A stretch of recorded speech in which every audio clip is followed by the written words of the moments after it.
بولیے. السلام علیکم رحمۃ اللہ وبرکاتہ. میرا نام سید رحمت علی ہے. میں ایک شکر نگر کا رہنے والا ہوں. تقریباً اگلے رمضان سے لے کے اب تک کرونا سے مرنے والے کئی افراد کو میں غسل دے چکا ہوں. عموماً دیکھنے میں یہ آتا ہے کہ اس کے اندر 60 تا 70 سال کے لوگ زیادہ ہیں اور نوجوان کم ہیں. مگر افسوس اس بات کا ہوتا ہے کہ گھر کے اندر غسل دینے کے لیے بھی لوگ کترا کے دور ہو جاتے ہیں کہ اس کے اندر ایک ایمان والا ہے.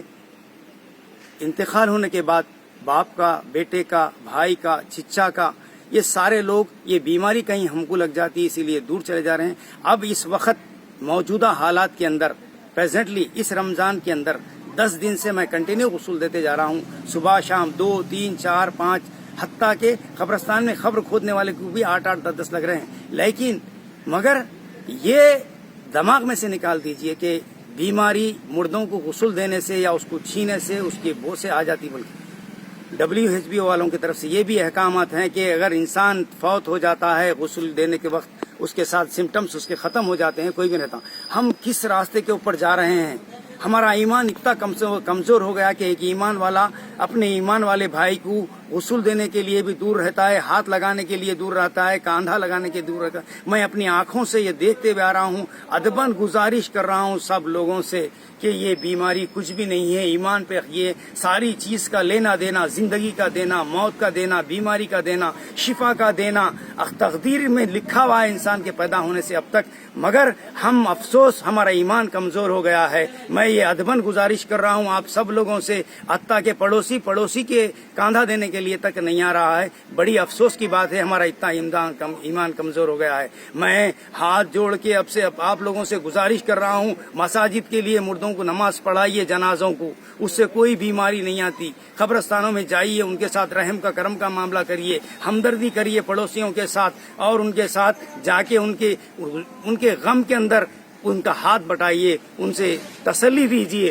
میں اپنے طرف سے پھر ایک بار تمام عوام سے گزارش کر رہا ہوں، مساجد والوں سے گزارش کر رہا ہوں، ایمان والوں سے گزارش کر رہا ہوں، غیر ایمان والوں سے بھی گزارش کر رہا ہوں کہ اپنے مردوں کو ساتھ دیجیے، ان کے ساتھ رہیے، جائیے. یہ بیماری لگتی نہیں. انسان کے ختم ہونے کے بعد اس کے جراثیم ختم ہو جاتے ہیں، اس کے ساتھ نہیں رہتے. حتیٰ کہ میں زندہ مثال ہوں اس کی. میری بھی ایک دن موت ہو جائیں گی. میں بھی اللہ تعالیٰ میرے کو ایمان پہ جس دن میرا وقت آئے گا، دنیا کی کوئی طاقت اس کو نہیں روک سکتی. جس دن مجھے رہنا ہے کوئی طاقت مجھے مار نہیں سکتی، کوئی بیماری کسی کو ختم نہیں کر سکتی. صرف انسان کا وہم ہے. یہ بیماری ہے اپنے طرف سے. نزلہ زکام اس سے پہلے بھی تھا، ابھی بھی ہے. ساری بیماریوں کے اندر احتیاط کرنا ہے، دھوپ سیکنا ہے، گرم پانی کی بھانپ لینا ہے، احتیاط اپنے طرف سے کرنا ہے، ماسک لگانا ہے، ڈسٹینس اپنے گھر کے اندر مینٹ کر.